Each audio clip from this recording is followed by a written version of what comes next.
ang huling part ng ating kwento. Sana ay nagustuhan niyo po. Where did you go all day all night yesterday? Halos ipahalughog na kita pero ni anino mo ay hindi man lang makita. Gaya ng sinabi ni Lance ay nakalabas na nga si Jillian ng hospital kinabukasan.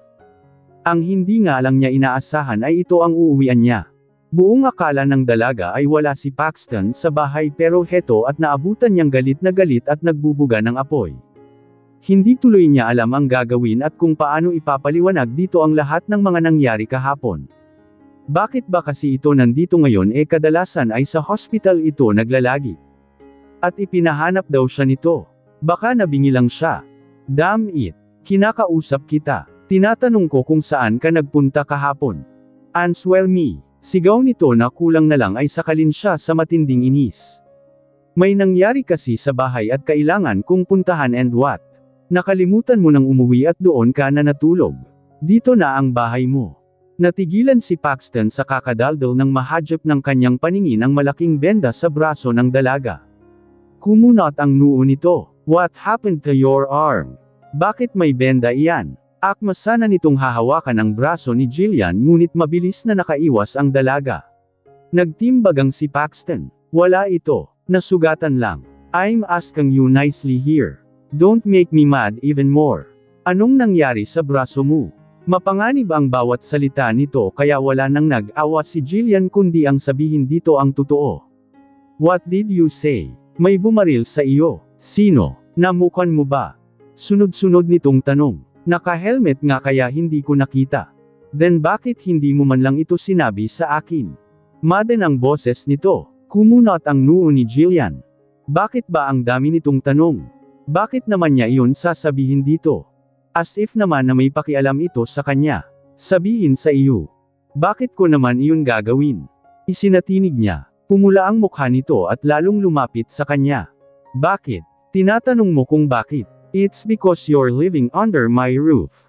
You're my responsibility and you are my goddamn wife.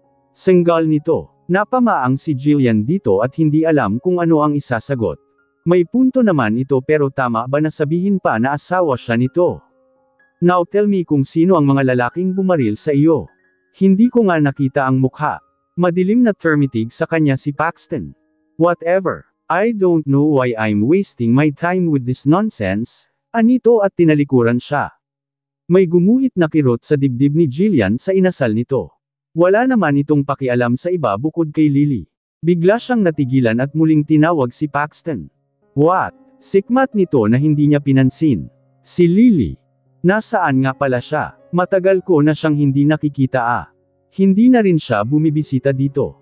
Kumunot ang noo ni Paxton sa tanong niya.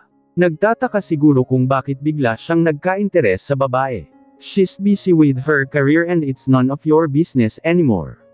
Napabuntong hininga si Jillian habang pinapanood ang pag-alis nito. That night, Paxton went to her room and they did that again. Hindi maintindihan ni Jillian kung bakit patuloy pa rin niya pinagbibigyan ang kagustuhan nito. Nagpapalabas lang ba ito ng init ng katawan dahil wala si Lily? Ganyan ang suot mo. Puna ni Paxton pagkapasok niya sa loob ng sasakyan nito. Pinasadahan ni Jillian ang suot na simpleng damit. Oo. May problema ba sa suot ko? Umiling ang lalaki at hindi na nagkomento pa. Marahan na hinaplos ni Jillian ang inuupuan niya. Ito ang unang pagkakataon na makakasakay siya sa sasakyan ni Paxton at paniguradong ito na rin ang huli. She made a deal with him last night when he asked for another round. At ang hiniling nga niya ay ang mabisita ang tatay nito. Maaga nga lang sila aalis para hindi sila magpang-abot ng tigre nitong ina. Dadaan lang ako saglit upang bumili ng tinapay. Sa hospital na lang ako magkakape, bilang ni Paxton sa kanya. Tahimik na tumanggo si Jillian. So far ay maayos naman ang pag-uusap nila simula kanina. Parang normal lang ang turingan nila ngunit nakakapanib ago. Ang nakakaloka pa doon ay parang hindi big deal dito ang mga nangyayari sa kanila tuwing gabi. Wala man lang bang epekto dito ang alindog niya. Stay here. Ako na lang ang bababa, anito saka lumabas. Katabi lang ng mall ang bakery shop na bibilhan ni Paxton. Tumingin-tingin si Jillian sa labas ng sasakyan nang bigla na lang nahadyap ng kanyang mata si Madison. Napamura si Jillian at dali-dali na itinaas ang bintana ngunit huli na siya. Mabilis na isiningit ng babae ang kamay upang patigilan ito sa pagsara.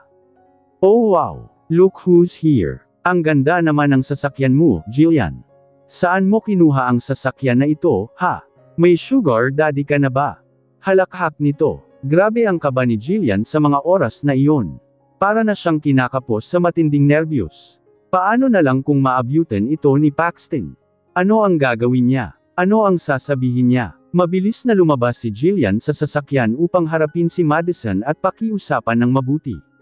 Ano pa ba ang kailangan mo sa akin, Madison? Wala na tayong koneksyon sa isa't isa. Natapos na ang kasunduan natin kaya please lang, huwag mo na sana akong guluhin, pagsusumamo niya dito. Biglang nawala ang ngisi ni Madison. This excuse again. Porket natapos na ang lahat-lahat ay hindi ka na pwedeng kamustahin. I'm just being nice here. Baka nakakalimutan mong kung hindi dahil sa akin ay hindi mo maipapagamot ang mana mo. Pero may kapalit naman iyon. Alam ko, pero amninan mong sa ating dalawa ay ikaw ang mas may kailangan noong panahong iyon.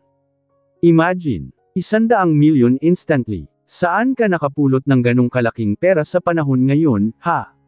Kumuyam ang mga kamao ni Jillian. At bakit parang nanunumbat ka pa?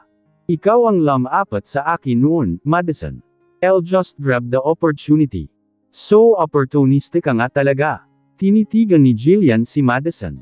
Hindi niya maintindihan ang babaeng ito. Ano ba talaga ang kailangan nito? Oo at malaki ang utang na loob niya dito pero may kapalit na nandin iyon. Bakit hindi na lang siya nito tantanan? O baka naman. Lumapit ito at bamulong sa kanyang tenga. May itinatago ka na ayaw mong malaman ko. Bahagyang napaatras si Jillian. Please, Madison. Umalis ka na. Ginugulo mo ang buhay ko. Dumilim ang mukha ni Madison sa pagsigaw niyang iyon. Ginugulo ko ang buhay mo. Kung sana nanggugulo ako ay matagal ko ng, what is happening here? Parang binuhusan ng malamig na tubig ang buong katawan ni Jillian nang marinig ang boses ni Paxton mula sa kanyang likuran. Madison. Nakita ni Jillian ang bamadang gulat sa magandang mukha ni Madison pagkakita sa lalaki. Mukhang nakalimutan na rin ata siya nito. Paxton. Magiliw nitong wika at akmang susugurin ito ng yakap ngunit itinulak lang ito ng lalaki palayo. Napasimangot si Madison pero agad ding ngumiti ng malawak dito. I never thought that I'll see you Harold. What a coincidence. Hindi ito pinansin ni Paxton at binuksan ang katabi niyang bintana ng sasakyan at itinulak siya papasok. Ang tigas ng ulo mo. I told you to stay inside. Ano ba ang mahirap intindihin doon? Kinuha ni Madison ang damit ni Jillian pabalik. Wait, what is happening here, Paxton? Bakit mo pinapapasok ang babaeng ito sa sasakyan mo? Naguguluhan na tanong ni Madison habang palipat-lipat ang tingin sa dalawa.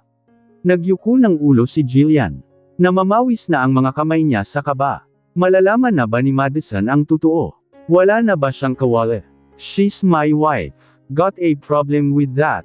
Sikmat ng binata. Napapikit na lang si Jillian sa sagot na iyon ni Paxton. What did you just say? Puno ng pagkagimbal ang boses ni Madison habang si Jillian naman ay hindi alam ang gagawin. She's my wife, pag-uulit nga ni Paxton. Your wife. Tandang padamdam panipik. Bulalas na ni Madison. Hindi ito makap-aniwala na tumingin kay Jillian. Totoo ba ang sinabi ni Paxton? Mag-asawa kayo. Hindi, pagkakaila niya pero mabilis na siyang sinunggaban ni Madison at sinampal-sampal. Hayop ka kaya pala umiiwas ka sa akin dahil dito, malandi ka. I have a feeling that you're hiding something from me. Noon pa, how did you two ended up in marriage? I only told you to ruin Lily and Paxton's wedding. Not marry her. Hindi pa ito nakontento at sinabunutan pa si Jillian na umaaray na sa sakit. Tama na, please hindi ko naman sinasadya. Hindi ko naman ginusto na makasal sa kanya. Iyak ni Jillian habang pilit na kumikawala sa galit ni Madison. Ang sabihin mo ay gold digger ka lang talaga. Tiimbagang na pinaghiwalay ni Paxton ang dalawang babae sa kahinarap si Madison. So, it's you. Ikaw ang may pukana ng lahat ng ito, anito sa mapanganib na boses. Para namang natauhan ang babae. Ang galit sa mukha nito ay napalitan ng pagkaputla. Nadala siya ng sobrang emosyon at hindi na niya napigilan ang lumabas sa bibig niya. Pati sarili niya ay ibinuking niya. Hindi ko alam ang sinasabi mo. I didn't said anybody like that. Pagkakaila pa rin niya habang umaatres. Hinablot ni Paxton ang braso ng babae at pinisil iyon. Don't make a fool out of me. Malakas nitong sanggal na siyang nakapagpanginig kay Madison na mamawis na rin si Jillian sa takot at pagkalito. Gulo-gulo na rin ang buhok at damit niya pero isa lang ang nasa isip niya. Akma na sana siyang tatakbo at aalis ngunit binalingan siya ni Paxton gamit ang mababanggas nitong mga mata. Stay where you are. Don't even dare try to run if you still value your life. Nanigas si Jillian sa banta nito at nanginginig na tumango habang namamalisbos ang kanyang mga luha. Gustong-gusto niyang takasan ang mga ito pero natatakot siya sa banta ng binata. Bumaling ulit si Paxton kay Madison na para ng multo sa pagkaputla. You ruined my wedding. My damn life. Alam kong naplano ang lahat pero what the heck? Ikaw pala ang may pukana ng lahat. Gigil na gigil si Paxton sa babae at halos sakalin na niya ito. His eyes were bloodshot at halos pumutok na ang mga ugat nito sa leeg. I'm sorry. I'm so sorry Paxton. I just did that because I still love you. I love you. Just want you back. Ako dapat ang papakasalan mo at hindi marahas na itinulak ni Paxton ang babae sa matinding pandidiri. Napasigaw si Madison nang sumubsob ang mukha nito sa magaspang na kalsada. Si Jillian naman ay nagulat sa nangyari. Hindi niya inaasahan na magiging ganun karahas si Paxton. You disgust me, you whore. I'll make you pay for this. Huwag na huwag kang magpapakita ulit sa akin dahil mapapatay na kita sa susunod. Puno ng galit na wika nito kay Madison. Napapitlag si Jillian nang sa kanya naman bumaling ang lalaki. Ano pang tinutunga-tunganga mo riyan? Get inside the car. Sigaw nito sabay hampas sa sasakyan. Natatarantang pumasok si Jillian sa loob ng sasakyan. Honestly, hindi na gumagana ang utak niya. Sumusunod na lang ang nanginginig niyang katawan sa bawat utos ng binata. Mabilis at halos lumipad na ang sasakyan sa ginawang pagpapatakbo ni Paxton dito. Mahigpit ang kapit ni Jillian sa kanyang upuan. Para na siyang papanawan ng ulirat sa matinding nerbiyos. Dahan-dahan ka naman sa pagpapatakbo, shut up. Just shut your mouth. Napaiyak na si Jillian. Hindi niya lubos akalain na dumating na ang araw na kinatatakutan niya. Hindi niya alam kung ano ang gagawin sa kanya ni Paxton ngayon na nalaman na nito ang totoo. Natatakot siya. Mabuti na lang at wala na ang pamilya niya dito sa bansa. Hindi na nagtaka si Jillian nang bumalik sila sa bahay ni Paxton. Inaasahan na niyang uutusan siyang mag-empake ngunit iba ang lumabas na mga salita dito. Get inside the house and don't you dare try to leave. My blood is boiling right now and I don't know what can I do to you if you defy my orders. Matapos ang bantang iyon ng binata ay humarurot din agad ang sasakyan nito paalis. Muling napahikbi si Jillian at nagmamadaling tinungo ang taas. Nakasalubong pa niya si Manang Glory at nagtanong ngunit hindi na niya ito nagawa pang sagutin. Inilock niya ang pinto pagkapasok niya sa loob. Ano na ang mangyayari ngayon na lumabas na ang totoo? Sir, sigurado ba kayo sa sinabi niyo? Puno ng pagkalito na tanong ng sekretarya ni Paxton. Are you questioning me? Kailan pa ako hindi naging sigurado sa mga desisyon ko? Sikmat niya sa kausap sa kabilang linya. Sorry po, sir. Pull out all of our investments. Sabihan mo rin ang ilan sa mga kaibigang kumpanya to withdraw whatever connections they have in that company. I want it done as soon as possible. Pagkasabi nun ay ibinato ni Paxton ang cellphone sa likod ng sasakyan at lalong pinabilis ang pagpapatakbo. Alam niyang ganun nga ang nangyari noon sa kasal niya pero ang makonfirma iyon ay gustong sambog ng emosyon niya. Nag-init lalo ang ulo ni Paxton nang maalala ang pagmumukha ni Madison at Jillian. Isang malakas na sampal ang lumagapak sa makinis na pisngi ni Madison. Nagngit-ngit ang ngipin niya habang nakatingin sa galit na ama. De pute ka, dahil sa kagagan mo ay nawala ang mga importante at malalaki nating mga investors. Our remaining investors are slowly pulling out and if this will continue then we will lose our company. Ano ba kasi ang pumasok sa kokote mo at sinira ang kasal ng anak ni Hendrix? Bakit ba sobrang baliw mo doon? Kumuyam ang mga kamay ni Madison. Wala pang isang oras simula ng insidente kanina pero heto at namimiligro na ang kanilang kumpanya. This is not his father's main business pero importante ang kumpanya dito. Paxton was really a ruthless person. Fix this if you don't want me to disown you. What? Awang ang labi ni Madison. I tell you now. Kapag hindi mo inayos ang problemang ito ay kukunin ko ang lahat ng ibinigay ko sa iyo kahit piso. Sa kalye ka maninirahan. You can't do this to me, Dad. I'm your daughter. Yes. But that company belonged to your mother which she worked hard for. Leon na lang ang tanging alaala na meron siya. She entrusted her company to us, to you. I can't lose it, Madison. Think how your mother would feel if all her hard work will turn into dust. Nagyuko ng ulo si Madison at hindi na nakapagsalita pa. Her father words dawned at her. Hindi lang iyon basta kumpanya kundi alaala iyon ng kanyang ina. Pumunta ka ngayon din mismo sa bahay ni Paxton at humingi ng tawad. Lumuhad ka kung kinakailangan at huwag na huwag kang uuwi ng bahay hanggat hindi na ibabalik sa ayos ang lahat. Marahan siyang tumango. I want your words, Madison, may pagbabante sa boses ng ama. Yes, Dad. Yes, he will ask for his forgiveness that is after she eliminated her enemies. Mabilis naman na nakarating kay Lily ang balita. Kaya kahit na nasa trabaho ito ay agad-agad itong umalis upang tagpuin si Paxton. Paxton, sinugod niya ito ng yakap pagkapasok sa loob ng opisina nito. Lily nagulat naman ang huli sa biglaang pagdating ng babae ng walang paabi. See, I told you this before. Hindi na ako nagtaka na si Madison ang nasa likod ng paninira ng kasal natin. And that Jillian is a gold digger. Mukhang pera at oportunista kaya pumayag. Hindi mapakali si Lily at nangangati ang mangga kuko sa kagustuhan na kalmutin ang pagmumukha ni Madison. That bitch. Calm down, ani Paxton at hinaplos ang braso ng babae. How can calm down, babe? Paano ako kakaalama ngayon na nalaman ko na kung sino ang Samira sa kasal na inaasam-asam ko?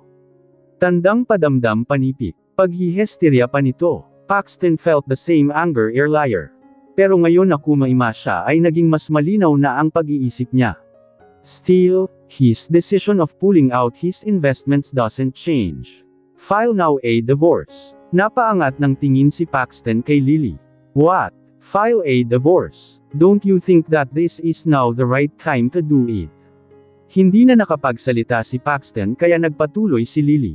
Tito Hendrix is in coma. No one will basically stop you especially now that we've found the whole truth. Divorce your wife. Naningkit ang mga mata ni Lily nang wala siyang nakuha na sagot galing kay Paxton. Babe, are you listening? I'm telling you now to file a divorce with that Jillian. Why don't we take this opportunity that your father is in coma? Wala nang haadlang pa kung sakali. Kumunat ang noo ni Paxton sa sinabi ng dalaga. Hindi niya nagustuhan ang sinabi nito tungkol sa ama na parabang natutuwa pa ito na nasa coma ito. Napansin naman iyon ni Lily at agad na niyakap ang binata at humingi ng tawad sa nanlalambing na boses. I'm sorry, babe. Hindi naman ganun ang ibig kong sabihin. I just want us to be together for real. Ako naman talaga dapat ang nasa posisyon ng Jillian na iyon. I should be your wife. Wala namang masama kung babawin ko ang dapat ay para sa akin, hindi ba? Please, should I contact now your attorney? Pagpupumilit pa ng dalaga. Hinilat ni Paxton ang kanyang sentido at muling hinarap ang sandamakmak na mga papeles na nakatambak sa kanyang lamesa. Lang araw na rin siyang hindi pumapasok ng opisina dahil sa mga nangyari nga nitong mga nakaraang araw. Paxton, antag ni Lily at pilit na hinagilap ang mga mata ng binata. I'm sorry, Lil, but I'm so busy as of now. Madami akong ginagawa at iniisip. The investigation, the company, my depressed mother, the condition of my father. I can't handle more stress, then what do you mean? Pagpuputol ni Lily, hindi mo na aayusin ang divorce papers nyo. How about me, Paxton? I've been waiting for a long time. O baka ayaw mo nang hiwalayan ang Jillian na iyon. Lil, why can't you understand my situation right now? Madami akong inisip. I'm going to divorce her but not now. Then when? Kailan, Paxton? Hanggang kailan mo ako paghihintayin? Pilit na pinapakaiman ni Lily ang kanyang sarili na kung hindi lang niya kinukuha ang loob nito ay baka kanina pa siya nagwawala. Just be patient for now. Basta huwag muna ngayon, Lil. Huwag mo na sana pang dagdagan ang mga problema ko. Bahagyang umawang ang mga labi ni Lily ngunit agad din yung itinikom at nagtiimbagang. Hindi nga lang niya ipinahalata dito ang matinding panibugho na nararamdaman niya. Madali lang naman ang mag-file ng divorce. Kung tutusin, sa dami ng pera at koneksyon nito ay kaya nitong ipawalang bisa ang kasal nito kahit na hindi ito hands-on at ipalakad na lang sa attorney nito. That's simple. Pero kung magsalita ito ay parang sobrang hirap ng pinapagawa niya. O sadyang ayaw lang nito na hiwalayan ang babaeng iyon. No, hindi siya papayag. Umalis din agad si Lily sa opisina ni Paxton habang may kino-contact na partikular na numero. Miss Thompson, I need your service again. Kapag pumalpak ulit kayo dito ay sesame na talaga kayo sa akin. Alas 9 ng gabi nang makatanggap ng tawag si Paxton galing kay Manang Glory. Nasa hospital ang lalaki at walang balak na umuwi dahil ayaw niya munang makita si Jillian at baka uminit na naman ang ulo niya. Oh, Manang, bakit po kayo napatawag? Iho, nako, isinugod namin sa hospital si Jillian kani-kanina lang. Naramdaman ni Paxton ang pagdaloy ng malamig na sensasyon sa bawat hinaymay ng kanyang katawan sa narinig. Bigla siyang napatayo sa kanyang upuan. What did you say, Manang? Nasa hospital. Bakit? Anong nangyari sa kanya? Nabaril siya. Nabaril. Na naman. Kababari lang nito noong nakaraang araw It was odd. Bakit parang may tumatarget dito? Saang hospital kayo, Manang? Nang makuha ang impormasyon ay nagtungo agad di Paxton doon tutal at malapit lang naman ito. Agad niyang namataan si Manang Glory. Si Jillian, nasa ICU. Madaming dugo ang nawala sa kanya dahil sa dami ng tama ng baril na tumama sa kanya. Nagtiimbagang siya. Bakit siya nabaril, Manang? Lumabas ba siya ng bahay? Kabilin-bilinan niya dito na huwag itong lalabas. Bakit ba ang tigas ng bungo nito? May tumawag daw sa kanya na delivery driver. May package daw si Abby. At dahil wala nga ang pamangkin ko ay si Jillian na ang kumuha.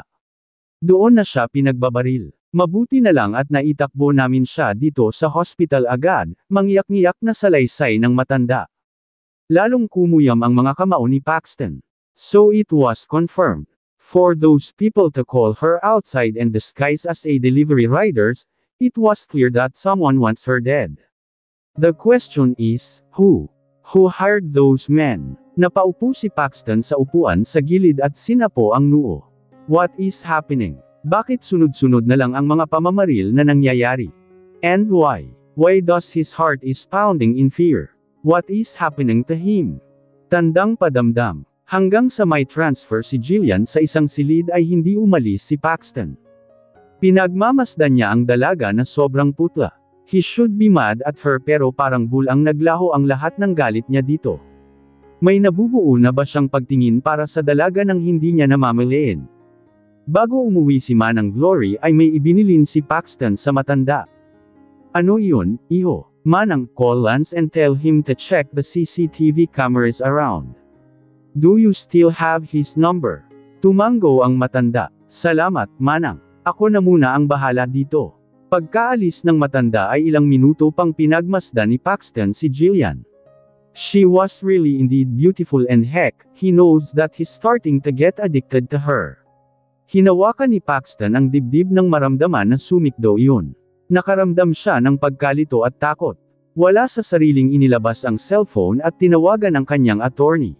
Mr. Zimmerman, good evening, iho, napatawag ka ata. You need something. Matagal bago nakasagot si Paxton. Tumingin ulit siya kay Jillian at muling bumantong hininga. Please process my divorce papers. Nalaman agad ni Lily ang balitang iyon na siyang labis niyang ikinatuwa. Finally, lahat ng mga effort niya ay unti-unti na niyang nakikita ang resulta. Kaunti na lang talaga at matutupad na ang lahat ng mga pangarap niya. Dahil sa nalamang iyon ay mas ginanahan si Lily sa trabaho. Ang iba nga rin ay napapansin ang pagiging blooming niya raw. Congrats, Lily. Ano ba ang ginawa mo at napa-zero o mo rin sa wakas si Paxton? Tanong ni Jaime sa anak habang nagdi-diner ang mga ito sa isang mamahaling restaurant. Ngumisi si Lily bago uminom ng wine. It's nothing special, Dad. Naging mabuting girlfriend lang ako sa kanya and show how much love him. Tumanggo-tango si Jaime habang si Lily ay nanatiling nakangisi. The truth is, she did a lot of horrible things just to get here. At kahit kailan ay hinding-hindi niya pagsisisihan ang mga ginawa niyang iyon. It's all worth it in the end. Weeks had passed when Jillian finally recovered and ready to leave the hospital. Si Lance, Manang Glory at Abby lang ang dumadalaw sa kanya habang nagpapagaling siya. Si Paxton, ni anino nito ay hindi niya nakita. Nakakasama ng loob. Sa lahat ng mga nangyari at sa pagtatangka sa buhay niya, parang gusto na ni Jillian na sumunod na sa Espanya at manirahan na rin doon. Itong puso nga lang niya ang sadyang makulit at ayaw sumunod. May gustong pumatay sa kanya. Sigurado na iyon. Salamat sa paghatid, Lance. Naabala ka patuloy. It's okay. Wala na akong ginagawa, sagot ng binata habang tinutulungan si Jillian sa pagbuhat ng mga gamit nito. Nagkanot si Jillian ng ulo. Hindi niya alam kung paano ipapaliwanag kay Lance na may asawa na siya. Tahimik lang din ang binata sa ginagawa. Tikom ang bibig niya ngayon na alam na niya ang lahat, kung saan kumuha si Jillian ng pang-opera sa nanay nito maging sa kung sino ang asawa nito. Paxton is his cousin. And heck, hanggang ngayon ay hirap pa rin niyang i-proseso ang sitwasyon ng dalawa. Paano na lang kung maungkat ang nakaraan sa pagitan ng mga ito? Mabuti na rin na nag-file na ng divorce si Paxton habang maaga pa. Walang kaalam-alam si Jillian tungkol sa bagay na iyon. Lance, may problema ba? Wala. Sige, Jill, mauuna na ako, ngiti nito nang may pasok ang lahat ng gamit ng dalaga sa loob. Nang gabing iyon ay may kaunting salo-salo silang tatlo nila Manang Glory at Abby. Wala si Paxton na malamit na lang daw umuwi ayon sa mga ito. Kamusta po si Lily? Hindi na ba siya nadalaw dito? Wala sa sarili niyang tanong. Nakatinginan ang dalawa at pinili na lang na manahimik. Napansin iyon ni Jillian at hindi niya mapigilan ang magtaka. May itinatago ba ang mga ito sa kanya? Nagising si Jillian kinaumagahan sa pakiramdam na parang hinahalukay ang kanyang sikmura. Nagduduwal siya at nahihilo rin ang pakiramdam niya. Bigla siyang kinabahan. Ang senyales na ito, buntis ba siya? Sa isiping iyon ay madali siyang lumabas upang bumili ng pregnancy test. Hindi siya mapakali habang hinihintay ang resulta. At nang makita ang dalawang linya ay parang kinapos siya ng hininga. It's positive. She's pregnant with Paxton's child. Samot-saring mga emosyon ang nararamdaman ni Jillian ng mga oras na iyon. Takot, pangamba at mumunting saya. Hinaplos niya ang kanyang impas na tiyan. Napaluha ang dalaga. Buntis siya. May munting buhay sa kanyang sinapupunan. She felt overwhelmed sa lahat ng mga nangyayari ngayon sa bahay niya. Natatakot siya. Paano na lang kung muling may umatake sa kanya at mapahamak pa ang dinadala niya? Bumaba si Jillian upang kumuha ng malamig na tubig. Kailangan niya munang kumalma. Hindi pwedeng ganitong gulo-gulo ang isip niya. Sabado ngayon at mag-isa lang siya. Ngunit simula kahapon ay doble na ang security sa paligid ng buong bahay ni Paxton. Ma'am, pakikuha na lang po nito. Para raw kay Sir Paxton, anang isang guard na papalapit sa nakabukas na pintuan. Kinuha niya ang inaabot nitong envelope. Salamat po. Walang anuman po, ma'am. Basta kung may kailangan po kayong ipabili sa labas ay sabihan niyo lang kami. Ngumiti lang si Jillian dito. Inilapag ni Jillian ang envelope sa ibabaw ng lanesa sa sala. Ngunit napatingin ulit siya doon. Para siyang nainganyo na buksan ito. At tutal ay siya lang naman mag-isa sa buong bahay, nagpatangay na lang siya sa agos ng kanyang damdamin. Binuksan ni Jillian ang envelope at ang mga paunang salita pa lang na nabasa niya ay parang pinagsukluban na siya ng langit at lupa. Nang inag ang mga kamay niyang may hawak ng papel. Bumigat ang dibdib niya kasabay ng pagpatak ng kanyang mga luha. Nauupos na umupo si Jillian sa may sofa. Bakit pa siya magugulat? Hindi siya mahal ni Paxton. Napilitan lang ito na pakasalan siya dahil sa ama nito. At ngayon nga na nasa coma si Sir Hendrix ay wala nang pipigil dito upang gawin ang kagustuhan. Sampad lang naman siya sa buhay nito. At kahit na masakit ay kailangan na niyang umalis. Leon naman talaga ang nararapat na gawin. Pinunasan ng dalaga ang naglalandes na mga luha sa kanyang pisngi at kumuha ng ballpen. Ayaw niya. Ayaw niya sanang pirmahan ang pangalan niya na nasa papel dahil mahirap mang aminin ay may pagtingin siya sa binata. Gusto niya itong makasama pero iba ang gusto nito. Napahagulgol na si Jillian ng iyak matapos niyang makapirma. Malaya na ito at si Lily. Ang pirma na lang ni Paxton ang kailangan. Muli siyang bumalik sa itaas at nagsimula ng kunin ang mga gamit na dinala niya dito. Aalis na siya. Ayaw niyang magtagal pa dito dahil tapos na ang laro. Dapat nga ay masaya siya dahil makakalaya na siya ngunit puno ng sakit at lumbay ang puso niya. Kinailangan munang pagmeryendahin ni Jillian ang mga guards sa kusina mismo. At habang kumukuha ang mga ito ng mga pagkain ay kinuha na niya ang pagkakataon na iyon upang pumuslit at tumakas. Isang lingon pa ang ginawa niya sa kabuuan ng bahay bago tuluyang lumisan. Habang sakay ng taxi ay hinaplos ni Jillian ang manipis na tiyan. Muling naglandas ang kanyang mga luha nang may naalala. Ayaw nga pala ni Paxton na magkaroon ng anak kaya kahit na malaman na buntis siya ay paniguradong wala itong pakialam. Ang isa pa sa mga ikinatatakot niya ay baka ipalaglag nito ang bata. Tahimik na umiyak si Jillian sa loob ng taxi. Kahit na mag-isa siya ay bubuhayin niya ang kanyang anak at palalakihin ito ng mabuti. Sa ngayon ay kailangan muna niyang umalis at magpakalayo-layo upang mag-isip. Sasabihan niya ang ina at kapatid niya ngunit nasa kanya pa rin ang desisyon kung lilipad siya sa bansa kung nasaan ang mga ito. Anong sinabi mo? Parang kulog na sigaw ni Paxton at umalis mula sa pagkakahiga sa kama. Si Lily naman na kanina pa ito inaakit ay lalong napasimangot. She's missing, sir. I mean, she ran away. Pag-check namin sa CCTV ay may dala siyang malaking bag at isang malita. Mukha rin po siyang umiiyak base na rin sa imaheng kuha ng camera. Umawang ang mapupulang labi ni Paxton. What the umiiyak? Babe, bumalik ka na sa kama. Remember, we should celebrate today, malambing na wika ni Lily at hinalika ng binata mula sa likod. Kanina pa ito inaakit ng babae ngunit kakatwang walang maramdaman sa katawan si Paxton para dito. Hindi na siya tinatablan sa alindog nito. Hinalik-halikan ni Lily ang leeg ng binata ngunit wala na iyon sa pansin nito. Did you search the surrounding area? Find her. Galit na utos niya sa kausap. Wala na po siya sa buong premises, sir. Baka nakasakay na po iyon at nakalayo. Mga inutil. Hindi na napigilan ni Paxton ang bibig. Ang dami-dami niyo pero natakasan kayo. Hanapin niyo. Nahintakutan naman ang kausap. Opo, sir. Pasensya po talaga inis na pinatay ni Paxton ang tawag at nagmamadaling isinuot ang nahubad na pangitaas. What's wrong, babe? Aalis ka. How about our sorry, Lil? May emergency. But hindi na nakapagsalita si Lily nang walang palm na lumabas si Paxton. Kung dati ay magwawala siya sa galit, ngayon ay hinayaan na lang niya. Nadismaya ang babae ng kaunti pero mas lamang doon ang saya na nararamdaman niya.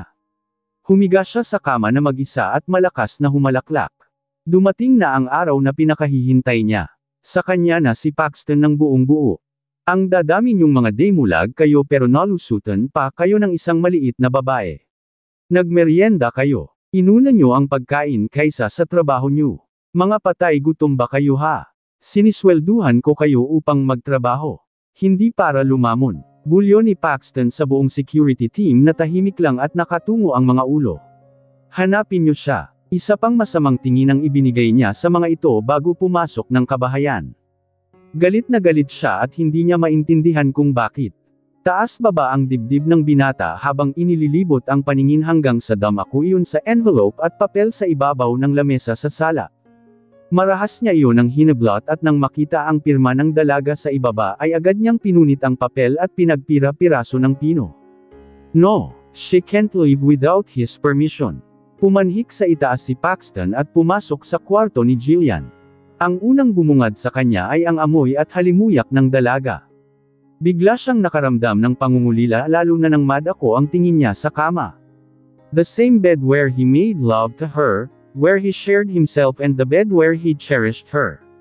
Nag-init ang sulok ng mga mata ng binata. Bakit? Bakit ngayon lang niya na-realize na may nararamdaman pala siya para kay Jillian?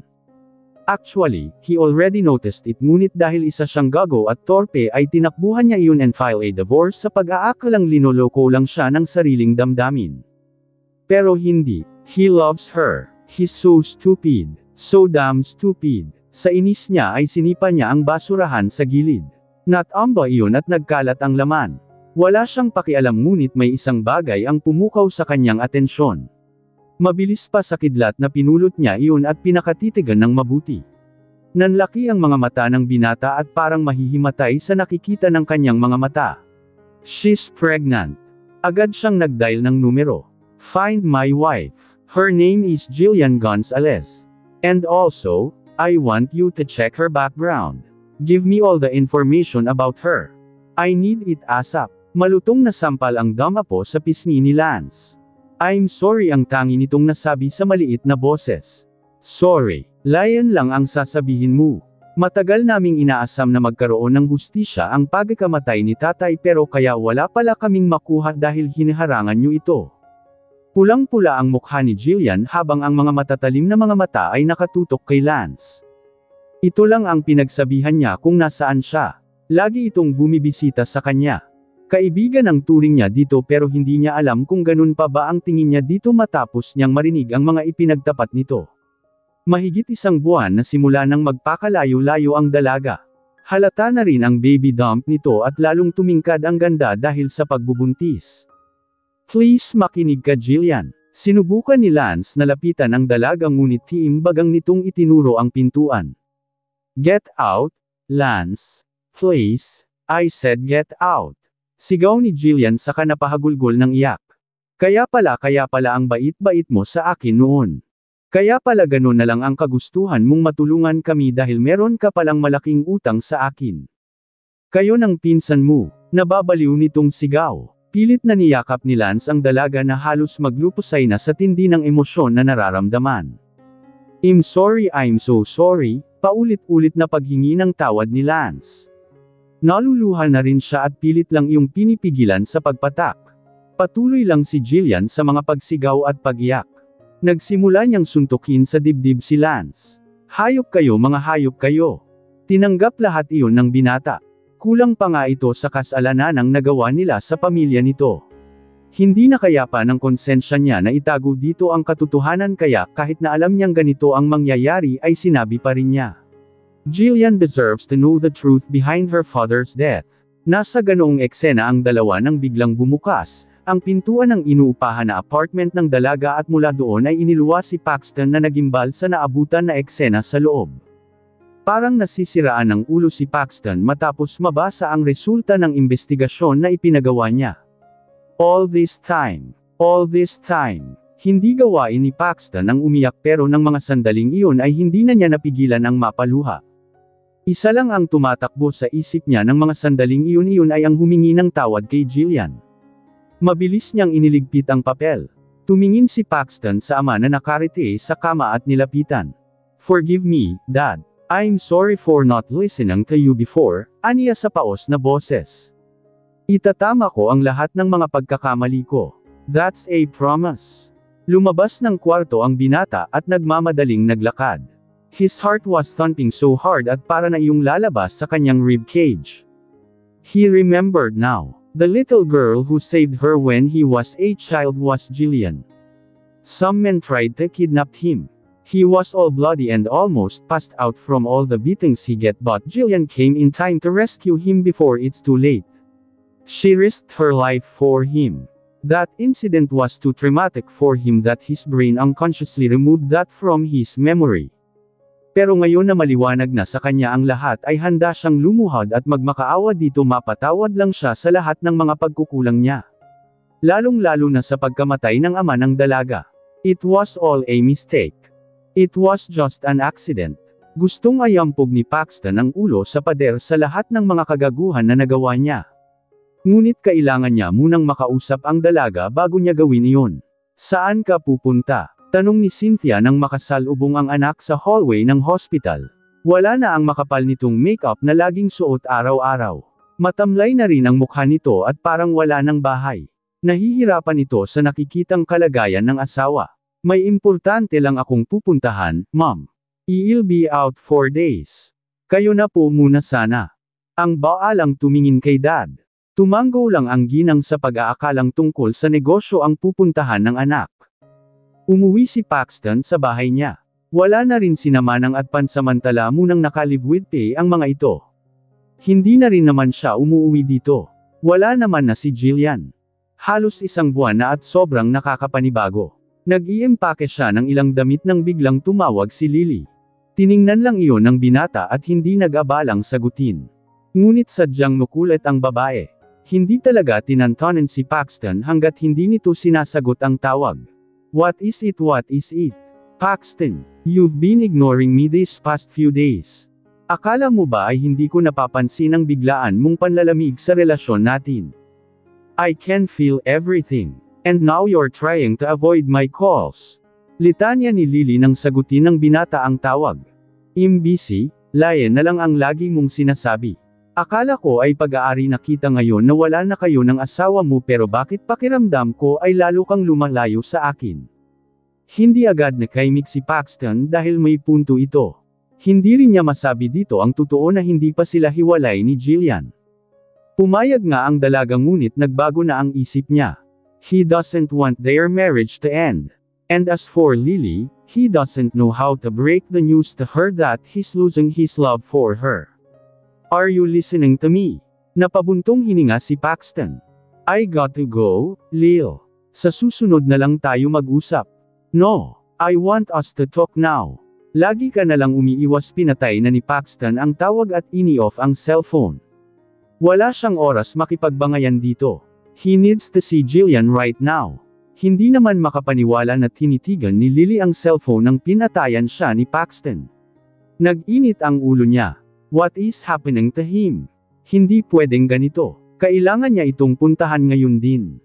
Sa hospital ay tahimik lang na pinagmamasdan ni Cynthia ang asawa habang hinahaplos ang kamay nito.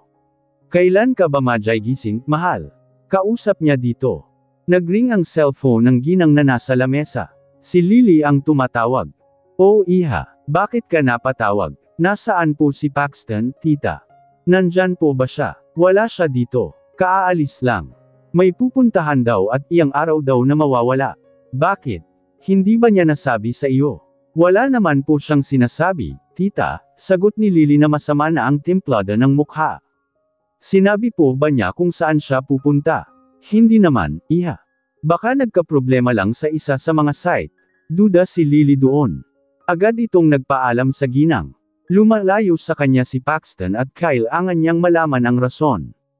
Inilapag ni Cynthia ang cellphone sa ibabaw ng lamesa nang mula sa mga gamit ng anak ay nabasa niya ang pangalan ni Jillian sa envelope na bahagyang nakasilip sa gitna ng lang mga folders at documents. Kinuha ng ginang ang envelope at binasa ang papel na nasa loob. Nabitawan ng ginang ang papel nang mabasa ang lahat ng nilalaman nun. Natutap nito ang bibig at nanginig ang buong katawan. Totoo ba ang nabasa niya? Awang ang bibig ni Paxton sa naabutan na eksena sa apartment ni Jillian. Lance, what are you doing here? Naguguluhan hatanong nito sa pinsan. Napapikit naman ng marin si Lance. Ngayon pa talaga ito dumating kung saan kasi siwalat lang niya ng katotohanan. Wrong timing ang walang hiya. Baka lalong madagdagan ang galit ni Jillian. Hindi na nga napigilan ng binata nang sinugod ni Jillian ang kanyang pinsan. Anong ginagawa mo dito? Umalis ka ditong demonyo ka. Umalis ka. Nagulat si Paxton nang malutong na sinampal siya ni Jillian. Bakit ito umiiyak? What the heck did you do to her, Lance? Tandang padamdam. Akma sana niyang yayakapin ang dalaga pero sinampal ulit siya ng dalaga at itinulak ng malakas. Ang kapal ng mukha mong magpakita sa akin. Kulang pa ang ginawa kong paninira sa kasal mo sa ginawa mong pagwasak sa pamilya ko. Mamatay tao ka. Galit na sigaw ni Jillian habang pinagsusuntok ang lalaki. Napipilan naman ang binata sa narinig. Does she know already? Tumingin siya kay Lance na nakatungo lang ng noo. Nagtimbagang siya. Why did he tell it to her without consulting him? Mamatay tao. Killer. Hindi matigil si Jillian sa kakaiyak at sigaw kahit nayakap-yakap na siya ni Paxton ng mahigpit habang paulit-ulit na humihingi ng tawad. Sobrang sakit. Hindi niya kayang matanggap na ang lalaking mahal niya ang pumatay sa kanyang ama. Ngayon ay naiintindihan na niya kung bakit wala silang nakuhang hustisya noon kahit na anong gawin nila. Kung ganito ba naman kasi kay Aman at kapangyarihan ang kalaban nila ay wala talaga. Parang mababaliw ang pakiramdam niya sa mga oras na ito. I'm sorry, I'm so sorry. Please listen to me, I'll explain everything. Paulit-ulit na bulong ni Paxton sa dalaga ngunit para na itong walang naririnig. Hanggang sa unti-unti nang nararamdaman ni Jillian ang panghihina ng katawan. Napamura si Lance nang makita ang dugo na umaagos sa binti ng dalaga. She's bleeding. Para namang nabuhusan ng malamig na tubig si Paxton nang maalalang buntis nga pala ang dalaga. Sunod-sunod na napamura si Paxton at dali-daling binuhat si Jillian papasok sa sasakyan nito.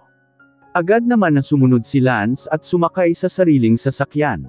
Matinding takot ang namamahay sa puso ng binata sa mga oras na iyon.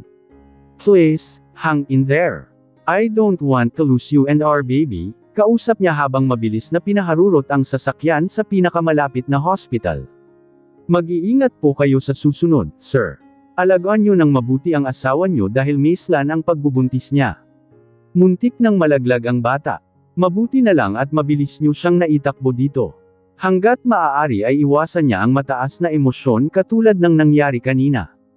Tahimik lamang na nakikinig si Paxton sa doktor na samuri kay Jillian. They almost lost their baby. Nagpaalam din agad ang doktor matapos makausap ang binata. Umupo siya sa tabi ng natutulog na dalaga at marahan na pinisil ang kamay nito. He was in pain. Paano ba niya pakikiharapan ang dalaga kapag nagising ito? Natatakot siya na baka tumaas na naman ang emosyon nito kapag nakita siya. Ngunit hindi naman niya ito pwedeng iwan. Unti-unting bumukas ang mga mata ni Jillian at bigla siyang nataranta nang mapansin na nasa hospital siya. Hindi agad napansin ng dalaga si Paxton dahil ang unang pumasok sa isip niya ay ang baby niya. It's alright, Zero or baby is fine, sansala ni Paxton habang sinusubukan na alalayan ang dalaga. Agad na uminit ang ulo ni Jillian pagkakita sa lalaki. Ngunit bago pa makapagsalita ang dalaga ay mabilis na nagtaas ito ng mga kamay na para bang sumusuko. Aside from the doctor ay mahina ang kapit ng baby. Iwasan mo raw ang magalit at sumama ang loob. Kaya please, Jillian. Calm down for now for the sake of our baby. Dahil sa narinig ng dalaga ay kinalma niya ang sarili at huminga ng malalim. Kahit gusto niyang magalit dito ay mas iniisip pa rin niya ang anak niya. Anong ginagawa mo dito? Malamig na tanong niya. Pinirmahan ko na ang divorce papers. Bakit ka pa nagpakita sa akin? Sa totoo lang ay nangungulila ang puso niya dito ngunit mas lamang doon ang pagkamuhi. Ito ang pumatay sa kanyang ama. At hindi niya alam kung mapapatawad pa ito. Muling umagos ang kanyang mga luha ngunit agad din yung tumigil nang mahigpit siyang niyakap ng binata. I didn't sign the papers. I know it's too late to say this but I don't want you to leave. I love you and I want to spend the rest of my life with you, bulong nito habang yakap-yakap siya. I'm sorry for everything, Jillian. Please give me another chance to fix this, to correct all my mistakes. I love you. Patawarin mo sana ako kung ngayon ko lang sinabi. Natakot lang ako noon. Let me love you, please. Napahagulgol na si Jillian.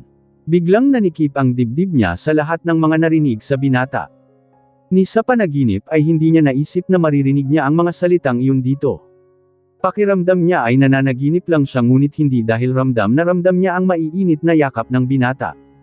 Totoo ba ang mga sinabi nito? Ngunit kahit na Toto Zero ay hindi pa rin nun mapapalis ang katotohanan na ito ang kumitil sa buhay ng kanyang ama. Hindi yun ganon kadaling tanggapin. Lumabas ka muna, aniya sa pagitan ng mga pag-iyak. Ayaw man ni Paxton ngunit sinunod pa rin niya ang kagustuhan ng dalaga. Ngunit sa paglabas niya ay ang seryosong mukha ng kanyang ina ang kanyang nabungaran. Mom! Bulalas niya na puno ng pagkagulat. What are you doing here? Paano mo na lamang nandito ako? Save your questions later. Si Jillian. I mean, nasa loob ba ang asawa mo? Nagtaka si Paxton sa inaasal ng ina. Mom please. This is not the right time. I've read your private investigator's report. What?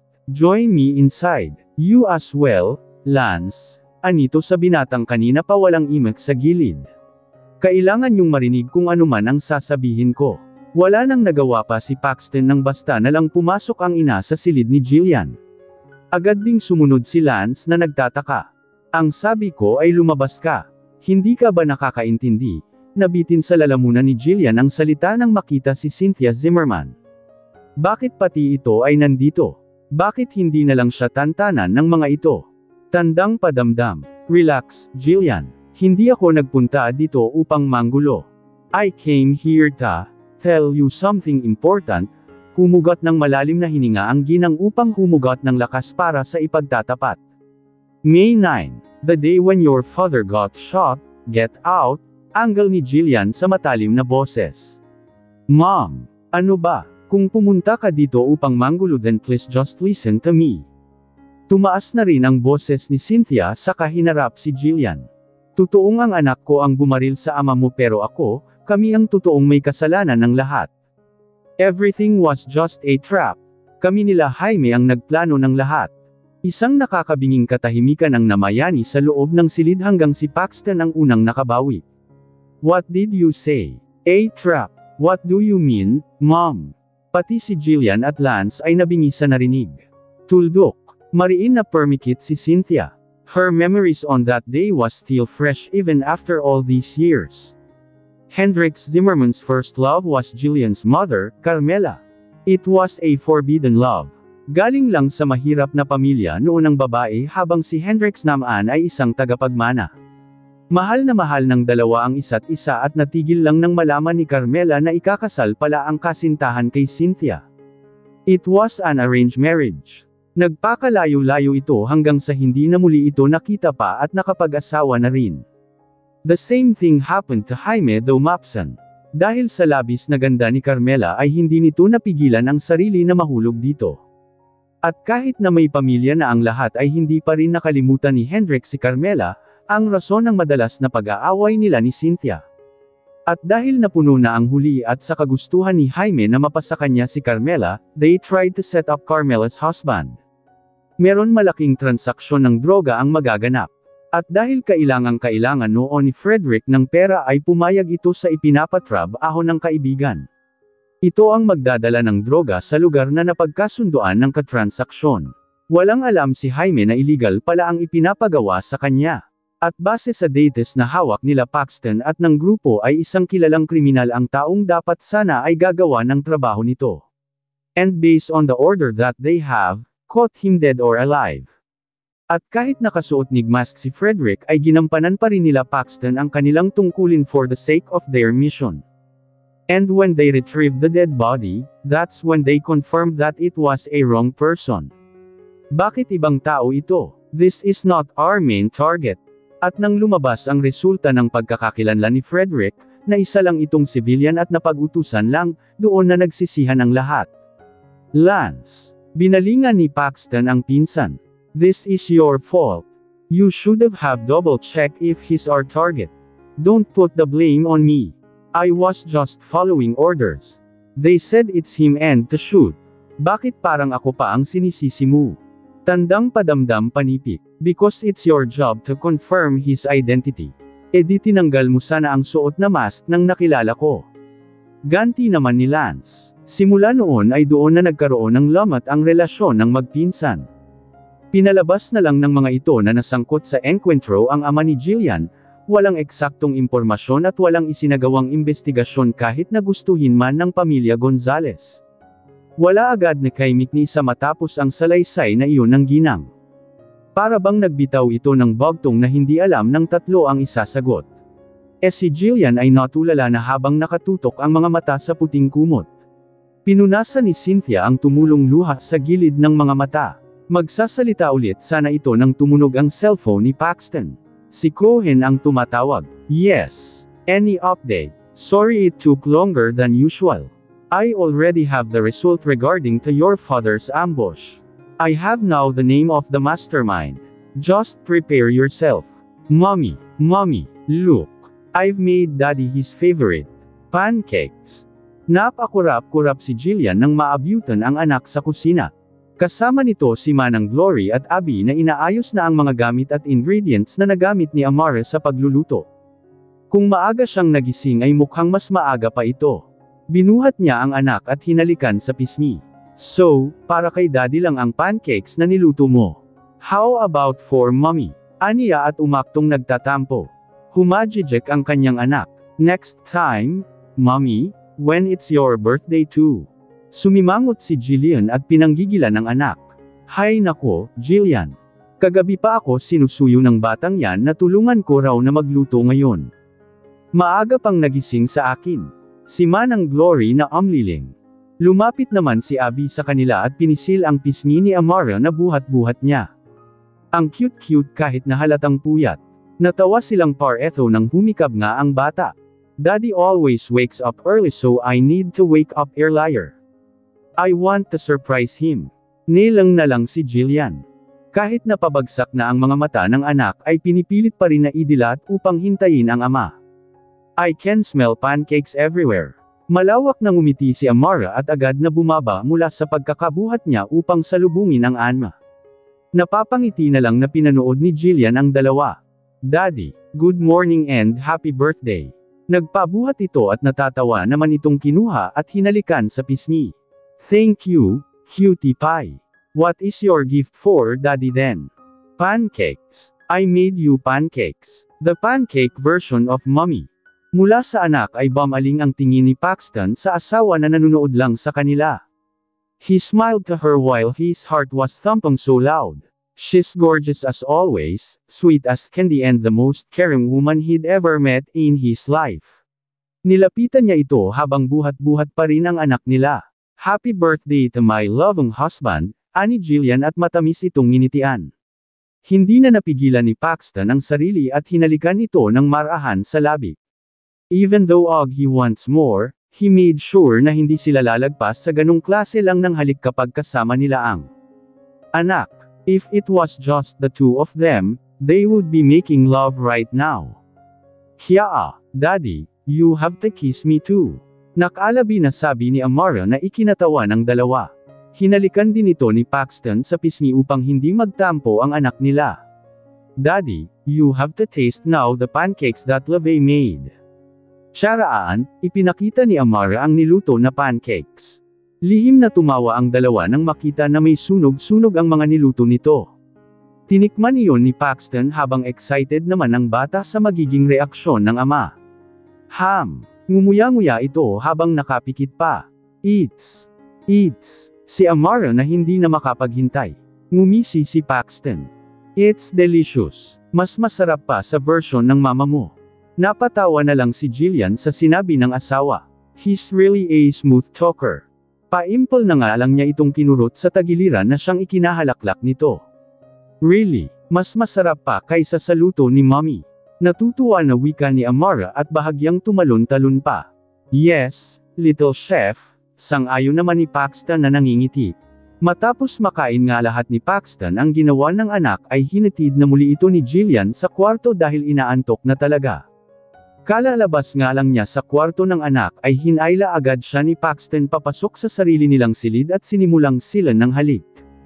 Umagang-umaga, Paxton, ani Jillian sa pagitan ng kanilang pinagsasaluhan na halik. I can't help it, wife. You're just irresistible to ignore. Just treat this as your birthday gift to me, bulong naman ni Paxton habang naglalakbay ang mga kamay sa iba't ibang parte ng katawan ng asawa. I love you so much, Jillian. Hindi ako magsasawang sabihin at ipadama iyon sa iyo araw-araw. Napakagat si Jillian sa kanyang labi. Kinikilig talaga siya kapag naririnig ang mga ganitong salita kay Paxton. Hanggang ngayon ay hindi niya lubos maisip na asawa niya talaga ito at masaya nang nagsasama. It was found out in the investigation that Lily was the culprit behind the ambush of Hendrix.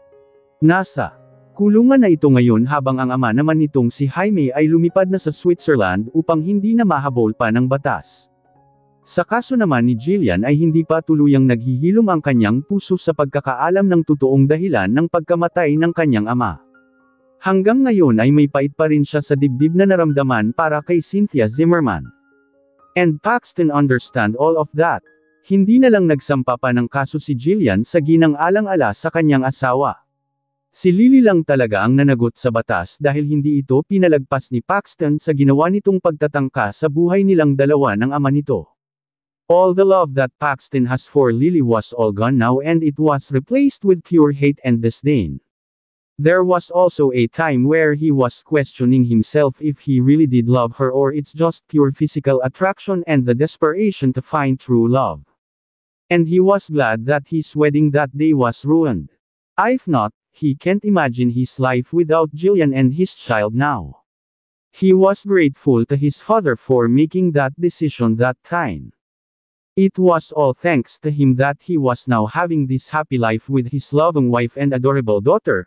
Sa lahat ng kasamahan na nag-aawa niya, lubos siyang nagpapasalamat dahil binigyan pa rin siya ng mundo ng ikalawang pagkakataon upang sumaya, magbago at magkaroon ng sariling pamilya.